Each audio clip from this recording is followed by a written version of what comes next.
कैसे हो? जल्दी जल्दी कमेंट करके बताओ ताकि हम अपनी क्लास को आगे कंटिन्यू कर सकें। अभी दोबारा से लाइव करना पड़ा था, इस क्लास को रिज्वाइन करना पड़ा था, पता नहीं क्यों डिसलाइव हो गया था अचानक। पेज पूरा पूरा गायब हो गया था अचानक। फिर मैंने इसको दोबारा से री लाइव किया, रिज्वाइन किया।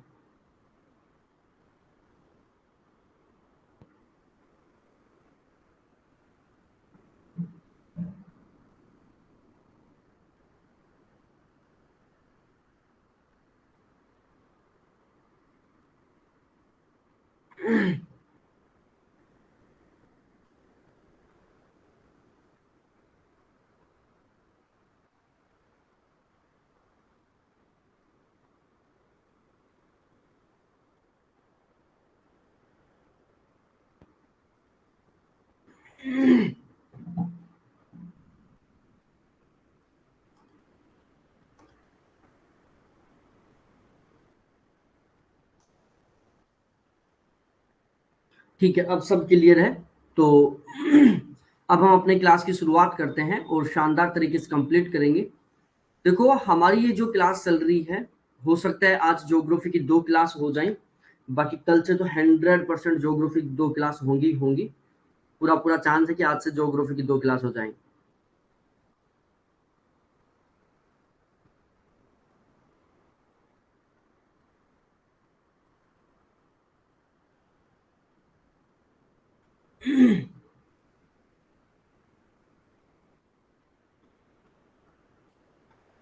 चलो शुरुआत करते हैं अपनी क्लास की। और यहाँ पर हम सबसे पहले डिस्कस करने वाले हैं भाग्य नगर या एज सिटी के बारे में। ठीक है, एज सिटी के बारे में भी बहुत सारी बार क्वेश्चन बन चुके हैं, तो इसलिए हमें इसको पढ़ना बहुत ज़्यादा ज़रूरी है एज सिटी को, कि एज सिटी क्या है और ये किस तरीके से काम करती है। एज सिटी हम किसको कहते हैं? देखो, किसी बड़े नगर के केंद्रीय भाग, यहाँ पर सिस्टमैटिक तरीके से हम शुरू करते हैं। किसी बड़े नगर के केंद्रीय भाग मतलब सीबीडी, जिसको हम डाउनटाउन कहते हैं, के बाहर विकसित है। ऐसे क्षेत्र जहां पर फुटकर वाणिज्यिक और मनोरंजन के प्रतिष्ठानों का संकेंद्रण पाया जाता है, भाया नगर या एज सिटी कहलाता है। देखो, ये वाली जो लाइनें थी, इन्हीं से आपको समझ में आ गया होगा प्रॉपर वे में कि भाया सिटी या भाया नगर या एज सिटी हम किसको कहते हैं। देखो, जो सीबीडी है ना, सीबीडी, ये सीबीडी है। ठीक है, कल वाली क्लास में मैंने आपको बताया था, ये सीबीडी होती है, फिर ये उपनगर होता है। ठीक है, और फिर ये अनुषंगी नगर था। दोनों के बीच में सबसे बड़ा डिस्टेंस क्या था? एक तो डिस्टेंस को लेकर अंतर था दोनों के बीच में, दूसरा दोनों के बीच में अंतर था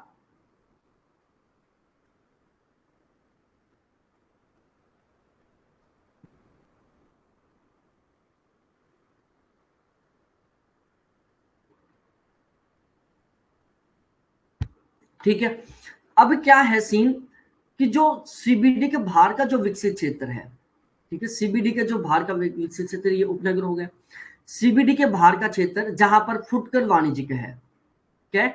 फुटकर वाणिज्यिक और मनोरंजन के प्रतिष्ठानों का क्या है? संकेंद्रण पाया जाता है। मतलब जहां पर फुटकर वाणिज्यिक और मनोरंजन के जो साधन हैं, उनका क्या पाया जाता है? संकेंद्रण पाया जाता है। जहां पर आपको मनोरंजन के बहुत सारे साधन देखने को मिल जाएंगे। इसके अलावा वहां पर आपको वाणिज्यिक क्षेत्र मिल जाएगा, वो भी फुटकर तरीके का। फुटकर तरीके का मतलब जैसे जो रोड पर ठेलियां वगैरह लगाते हैं ना, वो होता है इस तरीके से।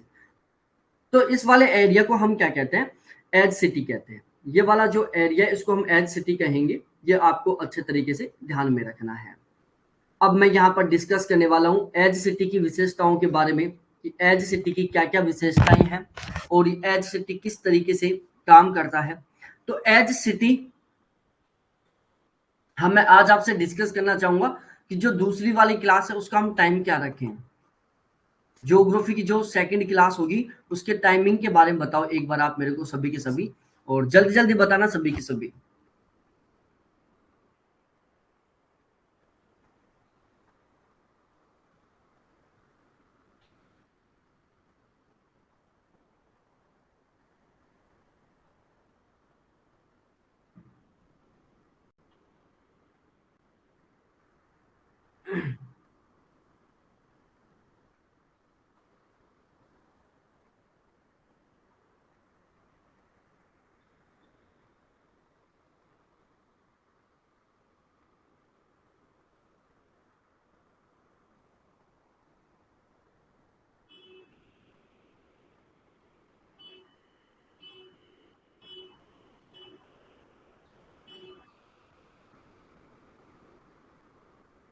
ठीक है।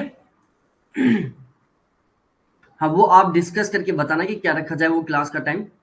अब एज सिटी की विशेषताएं देख लेते हैं। यहाँ पर सीबीडी जैसी विशेषताएं पाई जाती हैं। देखो, उपनगर, अनुसंगी नगर और एज सिटी, ये तीनों ऐसी सिटी है जहां पर आपको बिल्कुल सीबीडी जैसी फैसिलिटी देखने को मिलती है।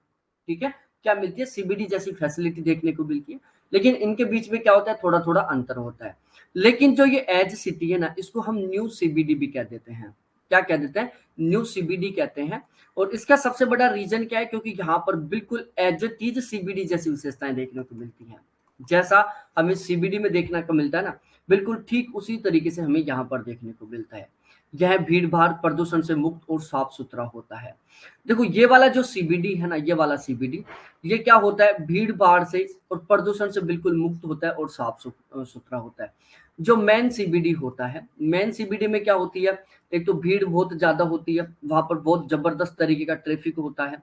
दूसरा क्या है कि जो मेन सीबीडी है वो एक तरीके से किसके रूप में काम करता है? लोग सुबह आते हैं, शाम को अपने घर पर वापस चले जाते हैं। दिन में बहुत जबरदस्त तरीके से क्या रहती है वहां पर? चहल पहल रहती है। पैदल चलने वालों की संख्या भी सबसे ज्यादा मेन सीबीडी में ही होती है। ठीक है, तो ये सारा सीन था। लेकिन तो इसकी वजह से क्या होता है, जब बहुत सारी भीड़ रहती है बहुत जबरदस्त तरीके से, तो जाहिर सी बात है वो प्रदूषण से मुक्त नहीं होगा। ठीक है, वहां पर भीड़ भाड़ भी बहुत आपको ज्यादा देखने को मिलेगी और साफ सुथरा भी नहीं होगा। लेकिन जो एज सिटी है ना, वो न्यू सीबीडी कहलाता है। लेकिन इसमें क्या है, ये न्यू है, इसलिए यहाँ पर बहुत ज्यादा भीड़ भाड़ नहीं होती, प्रदूषण भी बहुत ज्यादा नहीं होता, और ये बहुत ज्यादा साफ सुथरा होता है। यहाँ सड़कें, गलियां चौड़ी एवं यातायात सुगम होता है। जो न्यू सीबीडी है ना, देखो भाई, न्यू सीबीडी और ओल्ड सीबीडी के बीच में यहाँ का अंतर डिफरेंस बताता हूं मैं। देखो, जो पुराना सीबीडी है ना, वो एक प्लानिंग के साथ नहीं बना हुआ है, वो धीरे धीरे ऑटोमेटिकली सीबीडी बन गया था। जो पुराना सीबीडी है वो प्लानिंग के साथ नहीं बना था। भाई जैसे यहाँ पर एक दुकान बनी पहले, ठीक है, इसी के पास फिर दूसरी दुकान बनी, फिर तीसरी, चौथी, पांचवी, छठी, इस तरीके से यहाँ पर दुकान बढ़ती गई, बनती गई। तो जो मेन सीबीडी है वो बिना प्लानिंग के साथ बना हुआ है। मेन सीबीडी को किसी ने डिजाइन नहीं किया है। लेकिन अब जो शहर बन रहे हैं, अब जो नए सीबीडी बन रहे हैं, वो क्या है? प्लानिंग के बेस पर बनते हैं। उनका पहले एक स्ट्रक्चर तैयार किया जाता है, फिर उसके बाद में उनको बसाया जाता है। तो उसकी वजह से क्या होती है, यहाँ पर सड़कें और जो गलियां होती हैं वो बिल्कुल चौड़ी चौड़ी होती हैं, और यातायात भी बिल्कुल आसानी से मिल जाता है।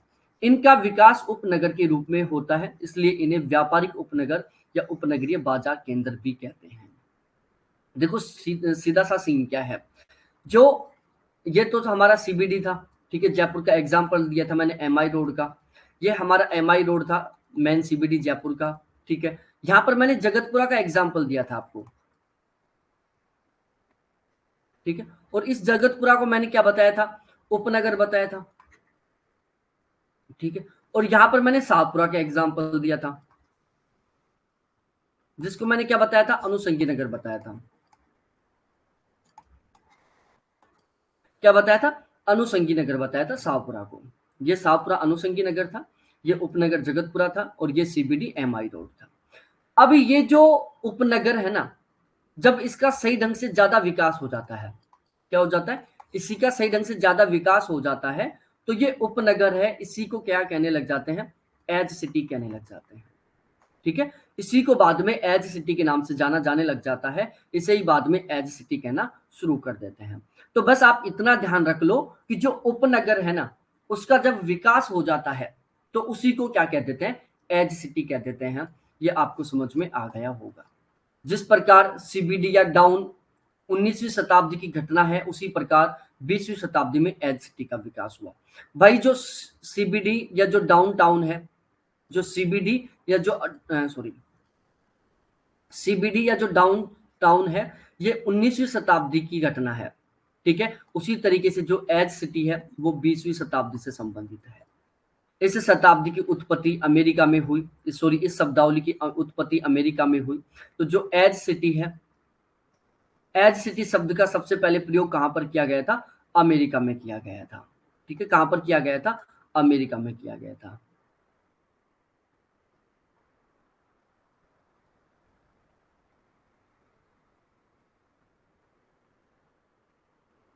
अब एक विद्वान थे, देखो एज सिटी के बारे में बता रहा हूं, एक विद्वान थे जिनका नाम क्या था, जी गारू था। एक विद्वान थे जिनका नाम जी गारू था, और इन जी गारू विद्वान ने क्या किया, एक किताब लिखी, और उस किताब का नाम था edge city life on the new frontier. ठीक है, जो जी गारू महोदय हैं, जी गारू महोदय ने एक किताब छापी, और उस किताब का नाम था edge city life on the new frontier.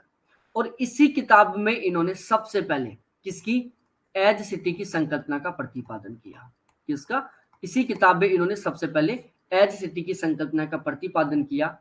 ये किताब 1911 में लिखी गई थी। इसको आप चाहो तो याद कर सकते हो, चाहो तो आप इसको स्किप भी कर सकते हो, क्योंकि बहुत सारी डेट हो जाएंगी, आप उनमें कंफ्यूज हो जाओगे। लेकिन ये तो ध्यान रखना ही है कि एज सिटी संकल्पना का सबसे पहले प्रतिपादन अमेरिका में किया गया। एक जी गारू विद्वान थे जिन्होंने edge city life on the new frontier नामक किताब लिखी, जिसमें इन्होंने सबसे पहले एज सिटी की संकल्पना का प्रतिपादन किया। तो ये था एज सिटी के बारे में। एक बार जल्दी जल्दी सभी की सभी एज सिटी के बारे में बताओ कि ये आपको अच्छे से समझ में आया कि नहीं आया। प्लीज जल्दी जल्दी एज सिटी के बारे में बताओ आप।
तो इतना आपको समझ था ही नहीं, क्योंकि जो एज सिटी है वो किसको कह देते हैं, जब उपनगर का विकास हो जाता है तो उसी को हम एज सिटी कह देते हैं। ये बात आपको बिल्कुल प्रॉपर वे में ध्यान रखनी है।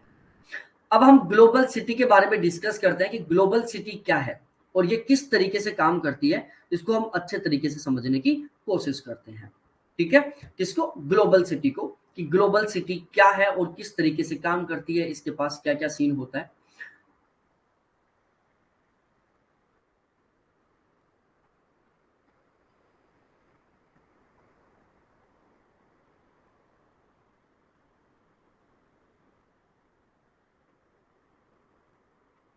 देखो, मेगा सिटी,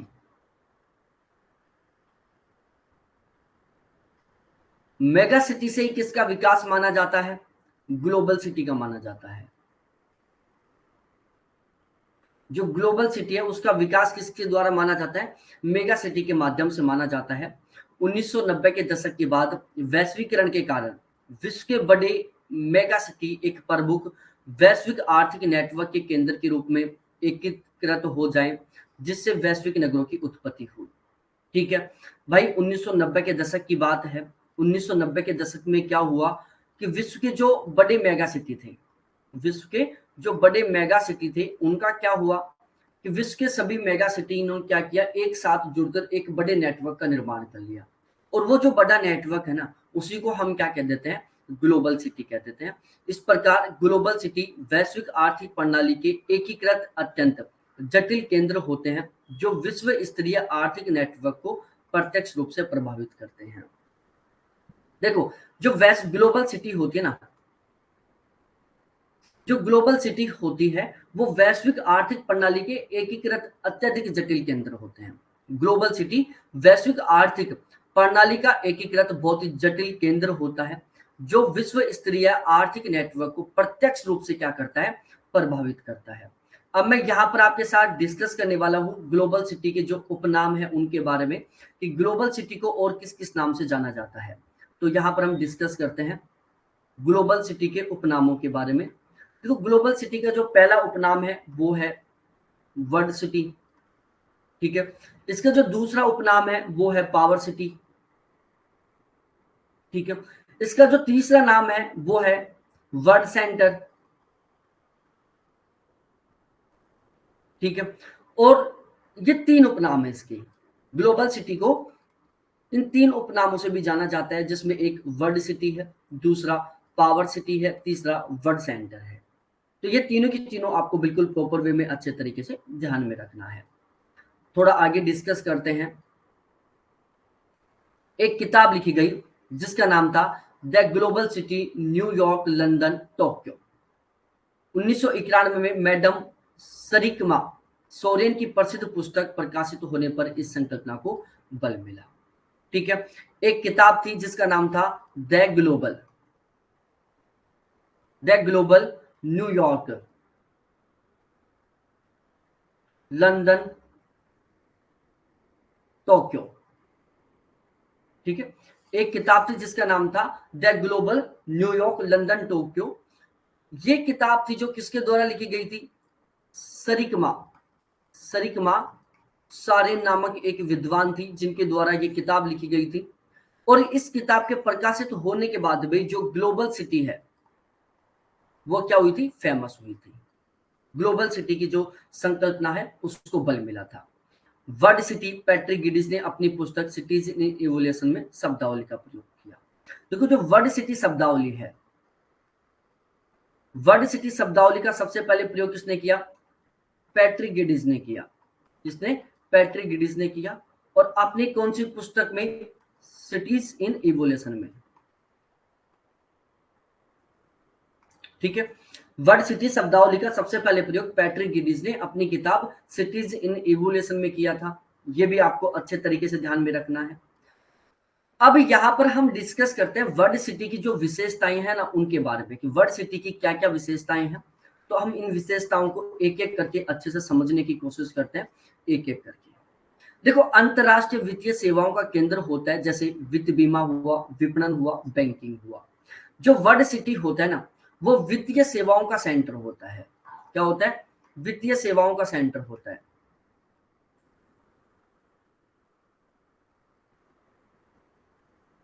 जो जो वर्ल्ड सिटी होती है, जो ग्लोबल सिटी होती है, वो वित्तीय सेवाओं का सेंटर होता है। अब वित्तीय सेवाओं में क्या हुआ, जैसे वित्त बीमा हो गया, ठीक है। क्या हो गया, वित्त बीमा हो गया। इसके अलावा विपणन हो गया, विपणन का मतलब होता है बाजार हो गया, व्यापार हो गया। इसके अलावा बैंकिंग हो गया। क्या हो गया, बैंकिंग हो गया। तो ये इन तीनों सेवाओं का क्या होता है, एक बहुत ही प्रमुख स्थल होता है, जिसके बारे में आपको अच्छे तरीके से ध्यान में रखना है। एमएनसी का प्रधान कार्यालय स्थित होते हैं, और जो एमएनसी है उसका जो मेन ऑफिस होता है वो भी यहीं पर ही स्थापित होता है। ये भी आपको अच्छे तरीके से ध्यान में रखना है। वित्तीय संस्थानों, स्टॉक एक्सचेंज आदि का कार्यालय मिलता है, और यहीं पर आपको जो वित्तीय संस्थान है उनका स्टॉक एक्सचेंज आदि का कार्यालय देखने को मिलता है। मतलब ओवरऑल जो ग्लोबल सिटी है ना उसमें आपको वित्तीय सेवाओं से रिलेटेड ऑफिस देखने को मिलेगा। जब वित्तीय सेवाओं का ऑफिस मिल रहा है तो जाहिर सी बात है वहां पर आपको वित्तीय संस्थानों में काम करने वाला स्टाफ भी मिलेगा, ठीक है। बंदरगाह व कंटेनर की सुविधाओं से युक्त प्रमुख औद्योगिक केंद्र होते हैं, ठीक है। और आपको जो ये ग्लोबल सिटी है इसमें बंदरगाह व कंटेनर की सुविधाओं से युक्त प्रमुख औद्योगिक केंद्र भी देखने को मिलेंगे। ये बात भी आपको अच्छे तरीके से ध्यान में रखना है। इसके अलावा उच्च प्रौद्योगिकी अवसंरचना पाई जाती है। उच्च प्रौद्योगिकी, भाई यहाँ पर कंटेनर देखने को मिल रहे हैं, ठीक है। बिग लार्ज मेजर पोर्ट देखने को मिल रहे हैं आपको, ठीक है। मेजर पोर्ट देखने को मिल रहे हैं। इसके अलावा कंटेनर, बहुत बड़े बड़े कंटेनर देखने को मिल रहे हैं। तो जब बड़े मेजर पोर्ट भी है यहाँ पर, बड़े बंदरगाह भी है यहाँ पर, बहुत बड़ी साइज वाले कंटेनर भी देखने को मिल रहे हैं यहाँ पर, तो जाहिर सी बात है ये एक ऐसा एरिया होगा जहां पर बहुत लार्ज टाइप की, मेजर टाइप की इंडस्ट्री होंगी। तो ये उच्च प्रौद्योगिकी अवसंरचना पाई जाती है, यहाँ पर ये इंडस्ट्रियल तरीके से भी बहुत ही विकसित एरिया होता है। इसके बारे में भी आपको अच्छे तरीके से यहाँ पर ध्यान में रखना है। प्रमुख उदाहरणों के बारे में हम डिस्कस कर लेते हैं। जैसे अल्फा सिटी के बारे में हम डिस्कस करते हैं, जिसको हम मैक्रो बोलते हैं। London, New York, Tokyo, Los Angeles, ये 4 सिटी हैं। पहला लंदन है, दूसरा न्यूयॉर्क है, तीसरा टोक्यो है और चौथा लॉस एंजिल्स है, जिसको हम किस नाम से जानते हैं? अल्फा सिटी के नाम से जानते हैं। इसके अलावा यदि हम बीटा सिटी के बारे में बात करें, जिसको हम मैसो बोलते हैं, इसमें पोर्ट लुइस है, संगाई है, मुंबई है और सिंगापुर है। ये 4 जो एग्जाम्पल है वो बीटा सिटी के हैं। उसके बाद हम डिस्कस करते हैं गामा सिटी के बारे में, गाना सिटी के बारे में, जिसको हम माइक्रो बोलते हैं, गामा। ठीक है, दिल्ली है, पेरिस है, सिडनी है, साओ पोलो है, ये सभी के सभी किसके उदाहरण हैं? गामा सिटी के हैं। तो अल्फा सिटी, बीटा सिटी और गामा सिटी, इन तीनों के बारे में आपको अच्छे से पता होना चाहिए, क्योंकि हो सकता है यहाँ से क्वेश्चन बन जाए। बाकी अभी तक तो यहाँ से कभी क्वेश्चन बना नहीं। तो यदि आपको लगता है कि आप इनको अच्छे से याद कर लोगे, कंफ्यूज नहीं होगे, तो आप इनको याद कर लो। और यदि आपको लगता है कि यार आपके दिमाग में खिचड़ी बन जाएगी, आप कंफ्यूज हो जाओगे, तो फिर तो मैं आपको यही सजेस्ट करूंगा कि आप इनको मत याद करो। ठीक है, बाकी आपकी इच्छा है, जिस हिसाब से आपको तैयारी।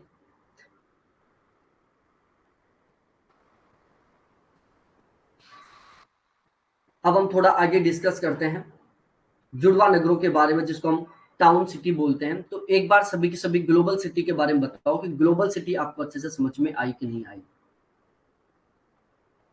जय कुमार बोल रहा है प्रीवियस ईयर पेपर की, भाई ज्यादा से ज्यादा 5 दिन में आ जाएगी, बस अब मैक्सिमम 5 दिन लगेंगे फर्स्ट पेपर की बुक को आने में।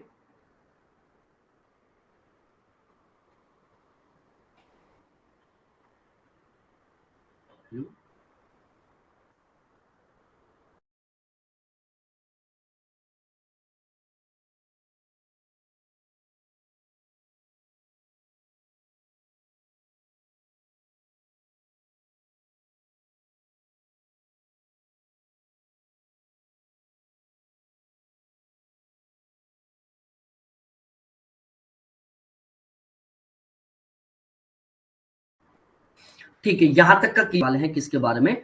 जुड़वा नगर के बारे में। और इसको हम युग्म नगर भी कहते हैं, जिसको हम डाउन सिटी भी कहते हैं। इसको हम अच्छे से समझने वाले हैं। यहाँ से कभी कभी, कभी कभी तो नहीं कह सकता, यहाँ से 1-2 बार, मतलब 3-4 बार क्वेश्चन बन चुका है। चलो इसकी शुरुआत करते हैं, शानदार तरीके से पढ़ेंगे। सतत नगरीय विस्तार के कारण,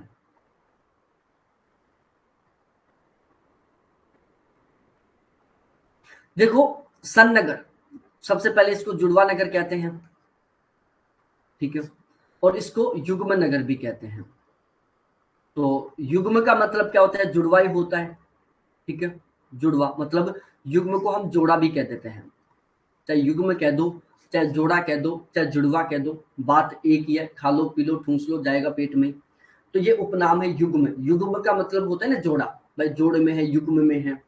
ठीक है, अब देखो इस जुड़वा नगर शब्द से ही समझने की कोशिश करो कि यहाँ पर किसकी बात हो रही है। यहाँ पर बात क्या हो रही है कि 2 नगर होते हैं। जैसे एक तो नगर ये हुआ और एक नगर ये हुआ, ये आपस में क्या होते हैं? जुड़ जाते हैं। अब जुड़ेंगे कैसे? ऐसे तो है नहीं कि चलो ये दोनों एक दूसरे के पास पास में आ जाएंगे, ये ऐसे पास पास में नहीं आते।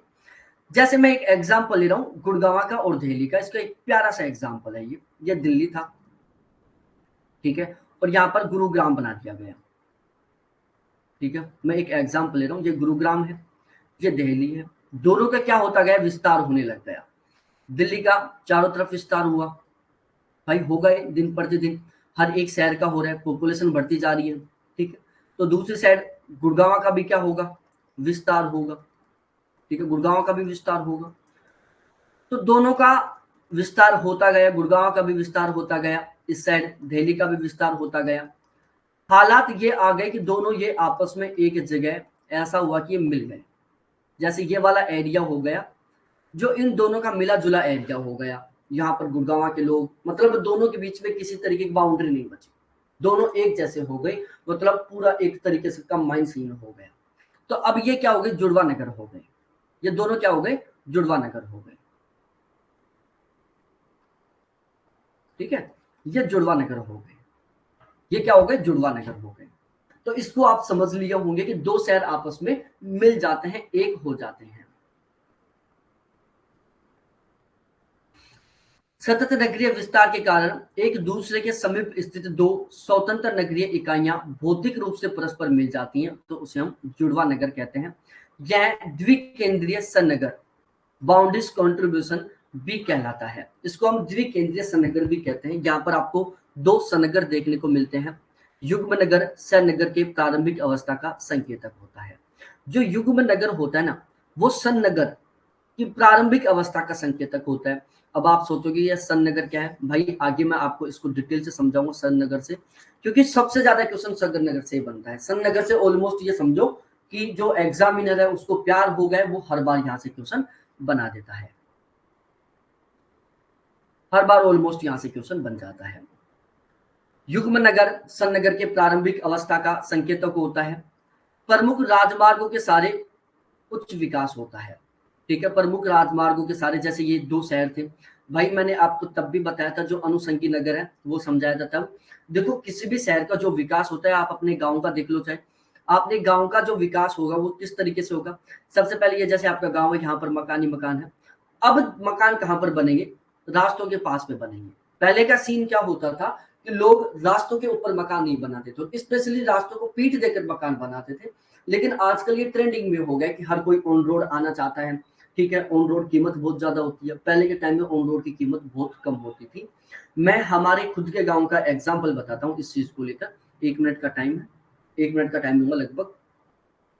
देखो हमारा गांव है जो चांदपुरी है, ठीक है, चांदपुरी है, और हमारा गांव है जो दो टाउनों से जुड़ा हुआ है। यहाँ से 14 किलोमीटर दूर बानसूर है, ठीक है, और यहाँ से 7 किलोमीटर दूर नारायणपुर है। ठीक है, और इस साइड से 45 किलोमीटर दूर अलवर है। ठीक है, अलवर नारायणपुर से भी जा सकते हैं, अलवर बानसूर से भी जा सकते हैं। अब इस चांदपुर में क्या था, दो रास्ते थे जो नारायणपुर को चांदपुर से जोड़ते थे, इस तरीके से। ठीक है, इस तरीके से। तो मेरा मकान है इस वाले रास्ते पर। ठीक है, अब मेरे ताऊ जी पापा जी बताते हैं, क्योंकि दादाजी बहुत पहले एक्सपायर हो गए थे, तो ये बताते हैं क्या था सीन कि जब ये पहले कच्चे रास्ते थे, जब गवर्नमेंट ने प्लान निकाला कि इन रास्तों को पक्का किया जाएगा, मतलब डामर वाली सड़कें बनाई जाएंगी, तो उस टाइम दो विधायक थे हमारे चुनाव लड़ने वाले। ठीक है, दो प्रत्याशी थे। तो जो एक प्रत्याशी था वो तो यहाँ पर जिनके मकान था उनका सपोर्टिव था, और एक प्रत्याशी इनका सपोर्टिव था। तो उस टाइम ये कंडीशन बनी थी कि यदि हमारा हमारा जो प्रत्याशी है वो जीत जाएगा तो फिर हमारी चलेगी, तो हम उस रास्ते को किधर से बनवाएंगे, इधर से बनवाएंगे। ठीक है, और इनकी कंडीशन ये थी कि यदि हमारा प्रत्याशी जीत जाएगा तो हम इस रास्ते को इधर से बनवाएंगे। हुआ ये कि हमारा प्रत्याशी जीत गया, हमारी चलने लग गई, तो हमने क्या किया, इस रास्ते को यहां से बनवा दिया। अब आज देखो इस रास्ते पर हमारी लगभग 80 बीघा जमीन है ऑन रोड, जिसकी कीमत 10 लाख के आसपास है, और यहां पर जो जमीन है इसकी अब कीमत लगभग 40 लाख है। ये सीन था पहले का। अब देख लो, मतलब पहले का इतना जबरदस्त वाला ये सीन था कि लोग किस तरीके से क्या करते थे। ठीक है, तो ऑन रोड जो प्राइस है वो आजकल ज्यादा हो गई। तो किसी भी नगर का विकास वो ऑन रोड से शुरू होता है। सामाजिक आर्थिक रूप से परस्पर संयुक्त होते हैं। अब ये नगर होते हैं वो सामाजिक और आर्थिक रूप से आपस में जुड़ जाते हैं। अब इसके प्रमुख उदाहरण जैसे बूडापेस्टा है, आपने ऑलमोस्ट ये दोनों नाम एक साथ सुने होंगे, नहीं सुने तो अब ध्यान रख लेना। बूडापेस्टा जुड़वा नगर है। टोक्यो याकोहामा ये भी जुड़वा नगर के एग्जाम्पल है। ठीक है, ओसाका कोबे जुड़वा नगर का एग्जाम्पल है। सेंट पाल और मिनियापोलिस जुड़वा नगर का एग्जाम्पल है। हैदराबाद सिकंदराबाद जुड़वा नगर है। अहमदाबाद गांधीनगर जुड़वा नगर है। रावलपिंडी और इस्लामाबाद ये भी जुड़वा नगर है। तो ये जो मैं एग्जाम्पल बता रहा हूँ, Budapest, Tokyo Yokohama, Osaka Kobe, Saint Paul Minneapolis, Hyderabad Secunderabad, Ahmedabad Gandhinagar, Rawalpindi और इस्लामाबाद, ये किसके उदाहरण हैं, ये जुड़वा नगरों के उदाहरण हैं। इनको आपको बहुत अच्छे तरीके से सही से याद कर लेना है। ठीक है ना। इनको आप अच्छे तरीके से याद कर लेना, एज इट इज ऐसे के ऐसे क्वेश्चन बन जाते हैं, बिल्कुल एज इट इज। ठीक है, क्वेश्चन क्या बनता है कि जुड़वा नगर के एग्जाम्पल कौन कौन से, निम्नलिखित में कौन सा जुड़वा नगर है। अब आपको पता होगा कि जुड़वा नगर कौन कौन से, तभी तो आप ठीक कर पाओगे। और ध्यान रखना, दिल्ली और जो गुड़गांव है वो जुड़वा नगर नहीं है, मैंने एक एग्जाम्पल दिया है, क्योंकि हैदराबाद, सिकंदराबाद, अहमदाबाद, गांधीनगर, इनको हर कोई नहीं जानता, दिल्ली को और गुड़गांव को हर कोई जानता है। ठीक है, दिल्ली और गुड़गांव, दिल्ली क्या है, एक तरीके से मेन सीबीडी है। ठीक है, और जो गुड़गांव है वो एक उपनगर है। ठीक है, गुड़गांव को बसाया गया है ताकि दिल्ली के ऊपर जो जनसंख्या का दबाव है उसको कम किया जा सके।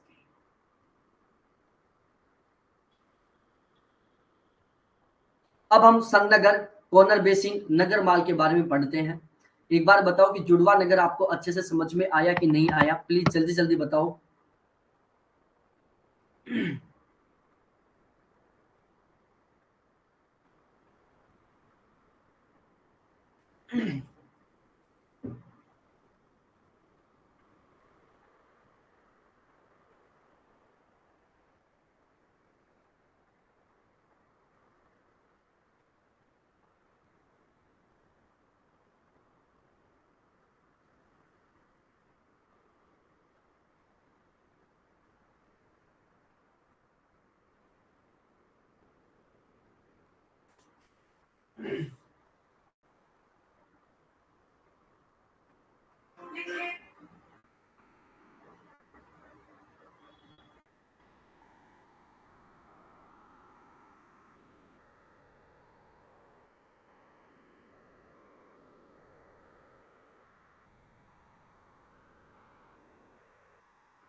देखो भाई लोगों, टेस्ट के बारे में बता देता हूँ।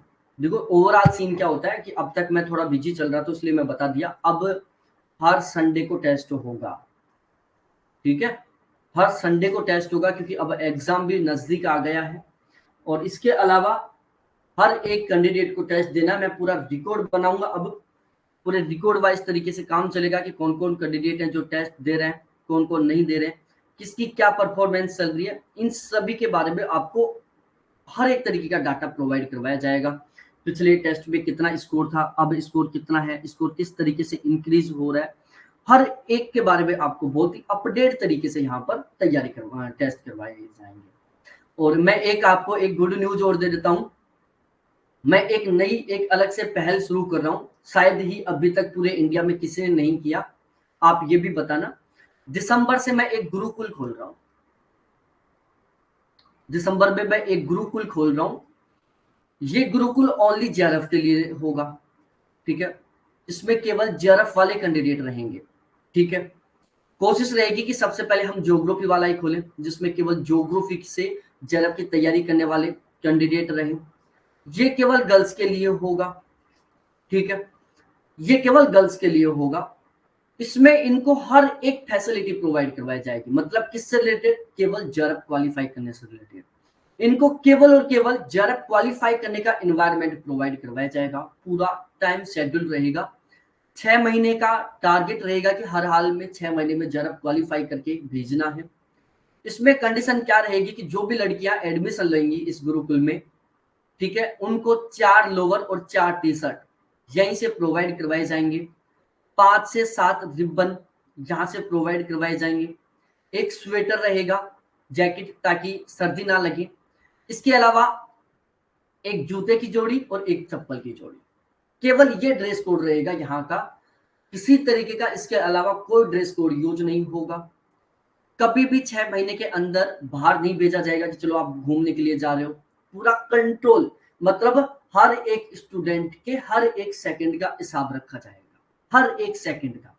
मैं हर एक मिनट की बात नहीं कर रहा, यहाँ पर हर एक सेकंड की बात कर रहा हूँ। हर एक स्टूडेंट के हर एक सेकंड का हिसाब रहेगा कि वो कब कितना पढ़ रहा है, किस तरीके से पढ़ रहा है, कम, मतलब ओवरऑल ये समझो कि आपको केवल जेआरएफ के लिए एनवायरनमेंट प्रोवाइड करवाया जाएगा वहां पर, ठीक है ना। और ये 4 लोअर 4 टी शर्ट का सिस्टम रहेगा ताकि फैशन नहीं कर सको, ठीक है। लड़कियों की आदत होती है बहुत सारियों की, फेयर लवली लगा लेती हैं, फिर अलग अलग ड्रेस कोड पहनती हैं, फिर लाइब्रेरी में जा रही है। बिल्कुल नहीं, बिल्कुल नहीं होगा ऐसा। उनको 100% कंप्लीटली, जैसे गुरुकुल में होती थी ना शिक्षा लड़कों की, ये समझो अब लड़कियों के लिए गुरुकुल की शुरुआत कर रहा हूं मैं यहाँ से, लड़कियों के गुरुकुल की शुरुआत। और पहला ऐसा शुरुआत है जहां पर इस तरीके का शानदार तरीके से डाइट प्रोवाइड करवाई जाएगी ताकि एनर्जी रहे और जबरदस्त तरीके से बिल्कुल फ्रेश माइंड के साथ आप तैयारी करें, और मात्र 6 महीने में शानदार वाले मार्क्स के साथ आप जेआरएफ क्वालिफाई करके लेकर चले जाएंगे। ये हमारा गुरुकुल रहेगा। अब कोशिश है कि दिसंबर से मैं इस गुरुकुल की शुरुआत करूं, आगे देखते हैं। आप लोगों का सपोर्ट रहा तो बिल्कुल जल्द इसको शुरू करेंगे। और ये समझो आप लोगों के लिए एक बहुत ही, मतलब एक अलग ही सीन रहने वाला है ये।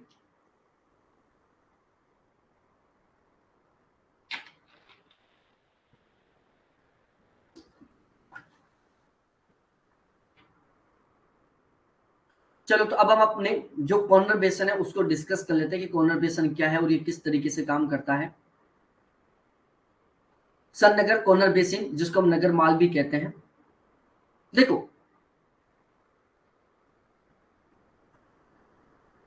जो कॉर्नर बेसन है ना, इसको हिंदी में सन नगर कह देते हैं, इसको नगर माल भी कह देते हैं, ठीक है। पैट्रिक गेडिस महोदय के द्वारा, कौन? पैट्रिक गेडिस, पैट्रिक गेडिस महोदय के द्वारा एक किताब लिखी गई जिसका नाम था सिटीज इन इवोल्यूशन, ठीक है। पैट्रिक गेडिस महोदय के द्वारा एक किताब लिखी गई जिसका नाम था सिटीज इन इवोल्यूशन, और ये किताब लिखी गई थी इनके द्वारा 1915 में, ठीक है। पैट्रिक गेडिस महोदय ने 1915 में सिटीज इन इवोल्यूशन नामक किताब लिखी, और इसी किताब में इन्होंने सबसे पहले किसका प्रयोग किया? कॉर्नर बेसन शब्द का प्रयोग किया। अब यहां से दो क्वेश्चन बनते हैं। कॉर्नर बेसन शब्द का सबसे पहले प्रयोग कौन सी किताब में हुआ? तो सिटीज इन इवोल्यूशन में। कॉर्नर बेसन शब्द का सबसे पहले प्रयोग किसने किया? तो पैट्रिक गेडिस ने किया। कब किया? 1915 में किया। और जो कॉर्नर बेसन शब्द का प्रयोग हुआ था वो ब्रिटेन के विशाल अध्ययन के आधार पर है। मतलब जो कॉर्नर बेसन शब्द पड़ा हुआ है वो विशाल, ये कहां के अध्ययन पर आधारित है? ब्रिटेन के अध्ययन के ऊपर आधारित है। गेडिस ने ग्रेट लंदन के लिए इस शब्द का प्रयोग किया था। जो ग्रेटर लंदन है ना, उसके लिए इस शब्द का प्रयोग किया गया था पैट्रिक गेडिस के द्वारा। अब इन शब्दावलियों का अर्थ समझ लेते हैं। नगरमाल या सन्नगर, पैट्रिक गेडिस ने 1915 में अपनी पुस्तक सिटीज इन इवोल्यूशन में नगरमाल शब्द का प्रयोग किया था, ठीक है। पैट्रिक गेडिस ने 1915 में अपनी पुस्तक सिटीज इन इवोल्यूशन में नगरमाल शब्द का प्रयोग किया। नगरीय भूखंड RA, जिसको हम अर्बन ट्रैक्ट बोलते हैं, क्या बोलते हैं? अर्बन ट्रैक्ट, ठीक है। तो अर्बन ट्रैक्ट, RA डिकिंसन ने सन नगर को अर्बन ट्रैक्ट कहा। एक विद्वान थे जिनका नाम था RA डिकिंसन, उन्होंने सन नगर को क्या कह दिया? अर्बन ट्रैक्ट कह दिया। CB फॉसेट ने सन नगर पर अध्ययन करके मिलेनियर सिटीज नामक पुस्तक लिखी, ठीक है। तो जो मिलेनियर सिटीज पुस्तक है वो किसकी है? CB फॉसेट महोदय की है, जो कि किससे संबंधित है? कॉर्नर बेसन से ही संबंधित है। उसके बाद हम आगे डिस्कस करते हैं क्षेत्रीय नाम इसके।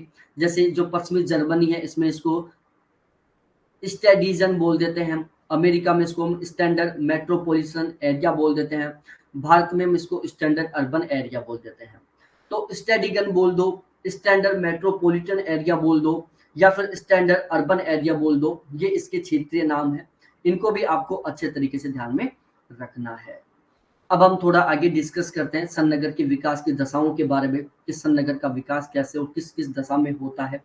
देखो, हाइपर अर्बनाइजेशन, जिसको हम लीफ फॉर्क बोलते हैं, अति नगरीकरण की दशा है। जो कॉर्नर बेसन है उसका विकास कब होता है? अति नगरीकरण की दशा में कॉर्नर बेसन का विकास होता है।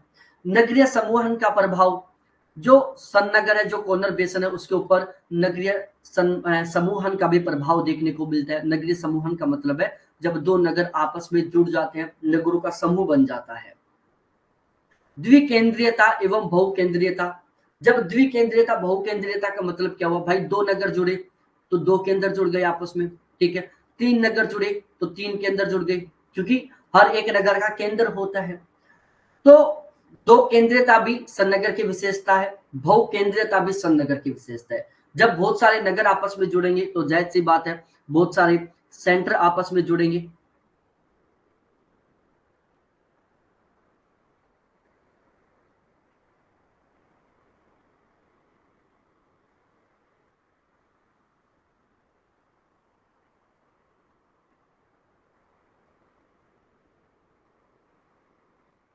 ठीक है।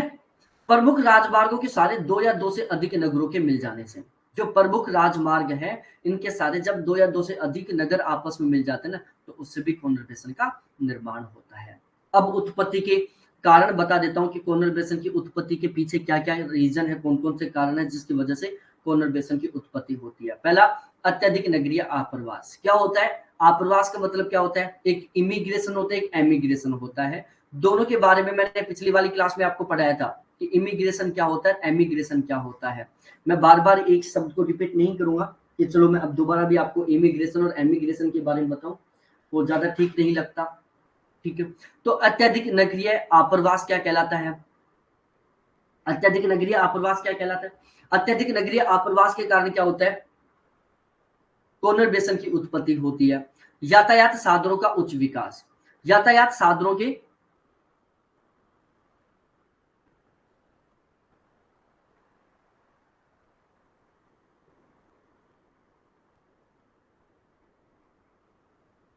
ठीक है, जब यातायात के साधनों का बहुत ही हाई तरीके से, बहुत ही उच्च तरीके से विकास हो जाता है तो जाहिर सी बात है सन्नगर बन जाएगा।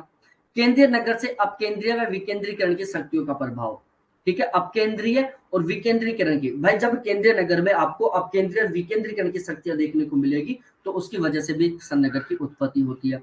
सस्ती एवं बड़ी भूमि वाले कार्यों का विकास, जब सस्ती और बड़ी भूमि वाले कार्यों का विकास होता है तो उससे भी सन्नगर की उत्पत्ति होती है। पूरक और सहायक उद्योग का विकास, जब पूरक और सहायक उद्योगों का विकास होता है तो उससे भी किसकी उत्पत्ति होती है, सन्नगर की उत्पत्ति होती है।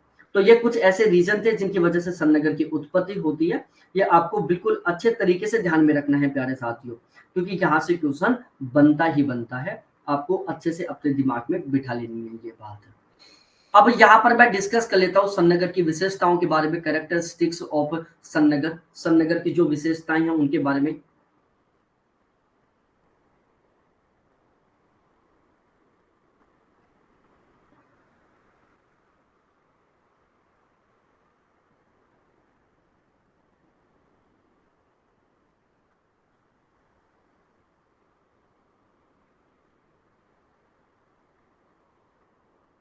ठीक है, सन्नगर की विशेषताओं के बारे में देख लेते हैं। सबसे पहले हम डिस्कस करते हैं भौतिक एकता के बारे में। सन्नगर प्रमुख मार्ग पर विकसित होता है तथा नगर के भौतिक अवसंरचना में निरंतरता होती है। जो सन्नगर है ना, उसकी पहली क्या है, सन्नगर मुख्य मार्ग पर विकसित होता है। जो सन्नगर है वो मुख्य मार्ग के ऊपर विकसित होता है तथा नगर के भौतिक संरचना में निरंतरता होती है। यह दो अथवा दो से अधिक महानगरों को जोड़ता है अथवा इनके मध्य का भाग होता है। जो कॉर्नर बेसन होता है वो दो या दो से अधिक नगरों को आपस में कनेक्ट करने का काम करता है, दो या दो से अधिक नगरों को आपस में जोड़ता है। ठीक है, कौन, कॉर्नर बेसन। इनकी अपनी वैधानिक सत्ता नहीं होती, ध्यान रखना प्यारे साथियों, जो कॉर्नर बेसन होता है ना, इनकी खुद की अपनी क्या नहीं होती, वैधानिक सत्ता नहीं होती। ये इसका एक स्पेशल पॉइंट है, इसको आप अच्छे से ध्यान रख लेना। यह कई नगरों, उपनगरों, अनुसंगी नगरों, आदिवासी नगरों से संयुक्त होता है, अतः किसी एक प्रशासनिक तंत्र के अधीन नहीं होता। प्यारे साथियों, जो सन्नगर है ना, जो कॉर्नर बेसन, यह कई नगरों, उपनगरों, अनुसंगी नगरों, आदिवासी नगरों से संयुक्त होता है। ध्यान रखना कि जो जो कोनर बेसन होता है ना, वो कई नगरों से, कई उपनगरों से, कई अनुसंगी नगरों से, कई आदिवासी नगरों से मिलकर बना होता है। जब दो या दो से अधिक अनुसंगी नगर मिल जाते हैं तो किसका निर्माण हो जाता है? सन्नगर का हो जाता है। जब दो या दो से अधिक उपनगर मिल जाते हैं तो कोनर बेसन का निर्माण हो जाता है। जब दो या दो से आदिवासी नगर आपस में जुड़ जाते हैं तो कोनर बेसन का निर्माण हो जाता है। अतः किसी एक प्रशासनिक तंत्र के अधीन नहीं आता। भाई दो नगर आपस में जुड़े, सपोज दैट इसका अपना प्रशासन है, इसका अपना प्रशासन है, इसकी अपनी वैधानिक सत्ता है, इसकी अपनी वैधानिक सत्ता है। अब ये दोनों जुड़ गए तो भाई अभी भी इनके पास अपनी खुद की सत्ता है, अपना खुद का इनके पास क्या है? प्रशासन है। यहाँ औद्योगिक केंद्र एवं गंदी बस्तियां तथा कुछ नगरीय आदिवासी क्षेत्रों का संयुक्त रूप प्राप्त होता है, अर्थात एक मिश्रित भूमि प्रयोग का क्षेत्र होता है। जो कोनर बेसन है वो एक मिश्रित भूमि उपयोग का क्षेत्र होता है। इसका मिश्रित भूमि उपयोग का क्षेत्र होता है। यहाँ अनियोजित विकास के कारण प्रदूषण एवं विभिन्न प्रकार की नगरीय समस्याओं का क्षेत्र देखने को मिलता है। भाई अनियोजित तरीके से इनका विकास होता है, बहुत जबरदस्त तरीके से विकास होता है, पॉपुलेशन जबरदस्त तरीके से बढ़ती है, तो इसकी वजह से क्या होती है? यहाँ पर नगरीय समस्याएं बहुत ज्यादा पैदा हो जाती हैं, जिसे हम जोन ऑफ अर्बन मिजरी बोलते हैं।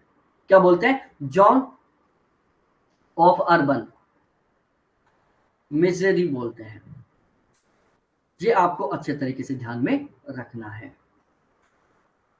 यहां गंदी बस्तियों का विकास हो जाता है, अपराध और अनैतिक कार्यों का प्रसार हो जाता है, भीड़ भाड़, परिवहन अनियंत्रित, यातायात दुविधा आदि सिचुएशन बहुत ज्यादा बढ़ जाती हैं। नगर में अधिसंरचना की कमी होती है तथा नगरों के अवांछित क्रियाओं का संकेंद्रण होता है, कार्यात्मक एकता प्राप्त होती है। ये आपको अच्छे तरीके से ध्यान में रखना है। तो ये नगर की विशेषताएं हैं, इनको आपको अच्छे तरीके से याद करना ही करना है क्योंकि यहाँ से क्वेश्चन बनता है।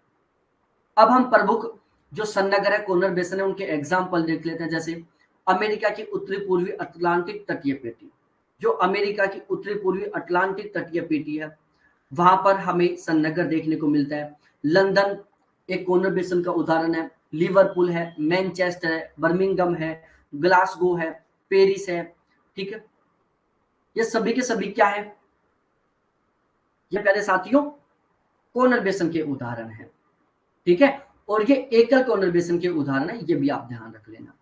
इसके बाद हम डिस्कस करते हैं जैसे टोक्यो, याकोहामा, ओसाका, कोबे। ठीक है, एक तो हो गया टोक्यो याकोहामा हो गया, दूसरा ओसाका कोबे हो गया, यहाँ पर कोमा है। ठीक है, Tokyo Yokohama Osaka Kobe, Hyderabad Secunderabad हो गया, दिल्ली गाजियाबाद हो गया, मुंबई कल्याण हो गया। ये सभी के सभी किसके उदाहरण है? द्विनाभिकीय कोनर बेसन के उदाहरण है। किसके उदाहरण है? द्विनाभिकीय कोनर बेसन के उदाहरण है। चीन विश्व में सर्वाधिक सन्नगर पाए जाते हैं। भाई साहब जो चाइना है ना, उसमें सबसे ज्यादा कोनर बेसन देखने को मिलते हैं। तो सर्वाधिक कोनर बेसन वाले यदि मैं कंट्री की बात करूं तो उसमें नाम आता है किसका? चाइना का। अलग अलग देशों में सन्नगर के सीमांकन के आधार अलग अलग हैं। अमेरिका कम से कम एक नगर 50,000 से अधिक जनसंख्या रखता है। केंद्रीय नगर व संलग्न सतत रूप से विस्तृत क्षेत्र में 50% जनसंख्या निवास करती है। भाई जो कोनर बेसन है उसकी अलग अलग कंडीशन अपने अनुसार होती है। हर देश अपने अनुसार कोनर बेसन की एक अलग डेफिनेशन रखता है। जैसे मैंने बताया था आपको कि जब कोई भी गांव सिटी में कन्वर्ट होता है तो उसकी अपनी खुद की परिभाषा होती है, वो डिपेंड करता है उस देश के ऊपर। बिल्कुल ठीक इसी तरीके से यहाँ पर कोनर बेसन की डेफिनेशन होती है, वो डिपेंड करता है उस देश के ऊपर। आप चाहो तो अमेरिका की याद कर सकते हो, अदरवाइज आप इसको कैंसिल भी कर सकते हो। ठीक है, उसके बाद हम भारत के बारे में डिस्कस करते हैं क्योंकि इसके बारे में क्वेश्चन पूछ लेता है। भारत, भारतीय जनगणना 1971 विभाग ने नगरीय क्षेत्रों के लिए SUA स्टैंडर्ड अर्बन एरिया नाम दिया। ठीक है, 1971 की बात है। 1971 में नगरीय क्षेत्रों के लिए भारतीय जनगणना विभाग ने स्टैंडर्ड अर्बन एरिया शब्द का प्रयोग किया। ठीक है, भारतीय जनगणना विभाग ने 1971 में नगरीय क्षेत्रों के लिए स्टैंडर्ड अर्बन एरिया शब्द का प्रयोग किया और इसके इन्होंने कुछ मानदंड निर्धारित किए, जिसमें सबसे पहला था कि कम से कम 50,000 जनसंख्या वाला एक केंद्रित नगर हो। भाई कोनर बेसन आप तब ही कहोगे जब दोनों में से किसी एक नगर की जनसंख्या कम से कम 50,000 हो।